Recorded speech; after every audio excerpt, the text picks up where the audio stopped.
السلام علیکم ورحمۃ اللہ وبرکاتہ۔ کیا حال ہے آپ لوگوں کا؟ امید کرتی ہوں کہ اللہ کے فضل و کرم سے آپ ٹھیک ہوں گے۔ تو آپ یقیناً میری ویڈیوز کو بھی دیکھ رہے ہوں گے۔ جس طرح سے پیچھے آپ لوگوں نے مدود کا ٹاپک پڑھا، مد متصل، مد منفصل، اس کی اقسام مزید آگے دیکھی، مد لازم کو دیکھا، حرفی مثقل اور مد لازم حرفی مخفف، اسی طرح سے کلمی مثقل اور کلمی مخفف کو جانا۔ پھر پیچھے آپ لوگوں نے مد عارض کو دیکھا اور ساتھ ہی مد عارض کا قاعدہ اور مد لین کو آپ لوگوں نے جانا۔ تو جنہوں نے ابھی تک میری ان ویڈیوز کو نہیں دیکھا یا ان ٹاپکس کے بارے میں کوئی بھی کنفیوژن ہے تو میں نے بہت آسان الفاظ میں آپ کو وہاں پہ سمجھایا ہے۔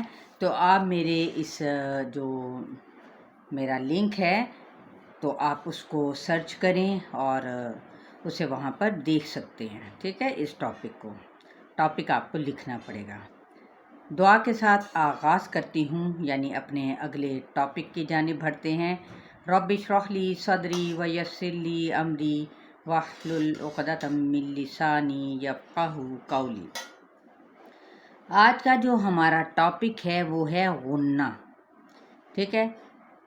یہاں پہ ہم دیکھیں گے غنہ کسے کہتے ہیں اور اس کی کون سی ایسی دو ٹائپس ہیں یا اقسام ہیں، ان کے بارے میں ہم جاننا چاہیں گے، ٹھیک ہے، تاکہ آپ کے لیے مزید آسانی ہو۔ تو غنہ کسے کہتے ہیں؟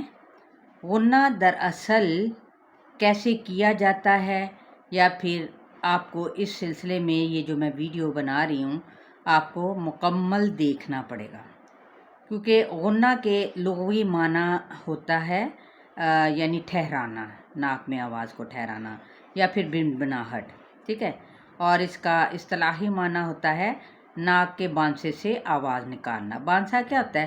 ایک ہڈی ہوتی ہے ناک کے اندر نا، تو آپ جب وہاں پہ ان حروف کو ٹھہرا کے ادا کریں گے تو وہی غنہ کہلائے گا۔ اور یہ یاد رکھیں کہ یہ دو حروف پر ہوتا ہے، نون پر اور میم پر، ٹھیک ہے۔ کن پہ؟ نون اور میم پر، ٹھیک ہے۔ تو جو نون اور میم متحرک ہوں، یعنی ان کے اوپر زبر، زیر، پیش کوئی ایسی حرکت آ جائے تو پھر ٹھیک ہے، اس کو غنہ آنی کہتے ہیں۔ یعنی یہ غنے کی دو اقسام ہیں نا، غنہ آنی اور غنہ زمانی، ٹھیک ہے۔ تو غنہ آنی جو بالکل سمپل جو متحرک ہوتا ہے اس کو کہا جاتا ہے، نون اور میم پر یہ بھی ہوتا ہے، ٹھیک ہے۔ اور یہ غنہ آنی کے سلسلے میں ہم نے یہ بات خاص طور پر یاد رکھنی ہے کہ یہ حروف جو ان سے ہیں بغیر تشدید کے ہوں گے، ٹھیک ہے، اور جلدی سے ادا ہوں گے۔ اس پہ ہم نے یہ نہیں کہ مقدار کو لمبا کرنا ہے، جیسے بھی مینون، ٹھیک ہے، نہیں، ٹھیک ہے۔ جیسے مرسلین ہے، میم ہے تو متحرک ہے، یہ نہیں جیسے من المرسلین تو آپ کہیں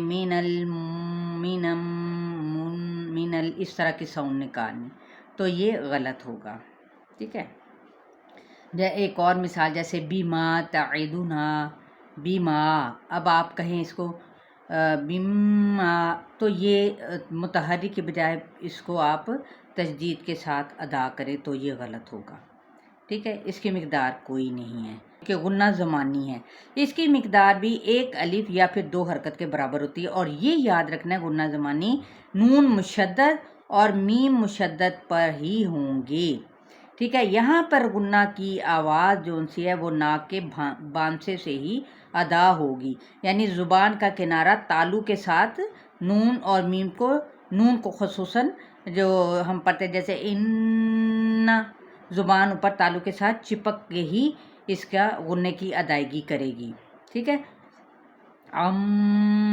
یہاں پہ زبان تو نہیں لگ رہی لیکن غنہ ضرور ہو رہا ہے، اور وہ بھی ہم نے تقریباً ایک ہی الف کے برابر کرنا، اور یہاں پر دونوں ہونٹ ملے ہوئے ہی ہوں گے۔ میم مشدد پر دونوں ہونٹوں کا ملانا، جبکہ نون مشدد پر کیا ہے، زبان کا اوپر جو اس کے مخرج ہے تالو نہیں بلکہ اس کے سامنے اس کے مخرج سے ان اور ناک میں سے آپ کو آواز نکلتی ہوئی دکھائی دے گی۔ چلیے اپنے لیسن کی جانب بھی ساتھ ہی بڑھتے ہیں اور اس میں سے بھی ہمیں ملے گی کچھ مثالیں، تو ضرور دیکھیں گے۔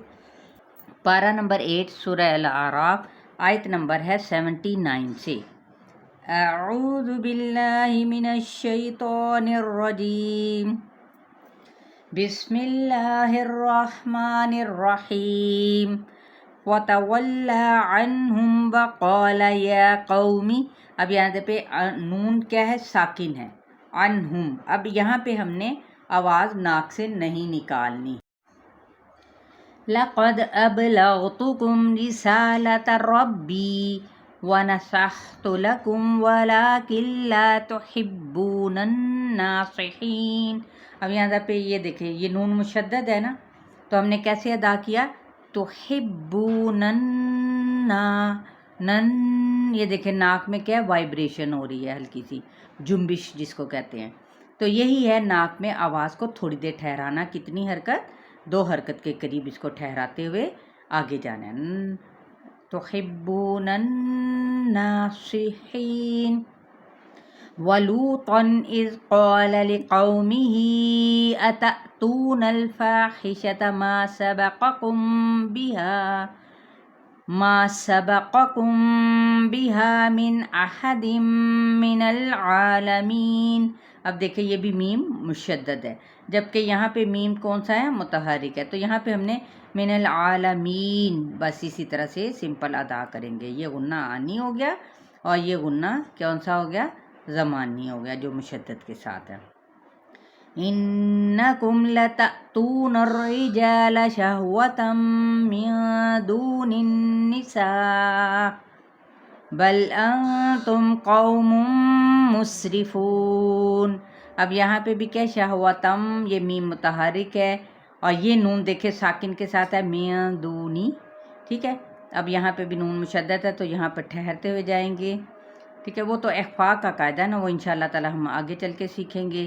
پھر بل انتم قوم مسرفون وما كان جواب قومه الا ان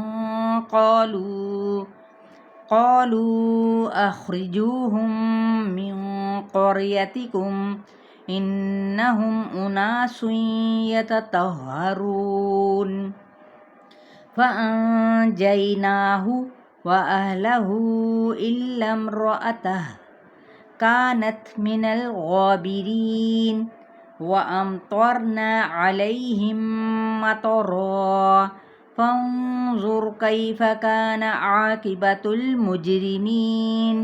چلیں الحمدللہ آپ لوگوں نے یہاں پہ دونوں کا یہ دیکھیں، إلا امرأته، میم اور نون، بس ان 2 حروف کو آپ نے دیکھنا ہے، ٹھیک ہے۔ اگر تو وہ متحرک ہوئے بغیر تشدید والے ہوں، یہ شرط ہے، تو پھر وہ غنہ آنی کہلائے گا، لیکن اگر تشدید کے ساتھ ہو تو پھر کون سا کہلائے گا، غنہ زمانی، ٹھیک ہے۔ یہ آپ نے یاد رکھنا ہے کہ غنے کی پہلے 2 اقسام کو یاد کر لیں، پھر انشاءاللہ تعالی نوٹ ڈاؤن کر لیں، پھر آگے بھی انشاءاللہ سمجھ آ جائے گی۔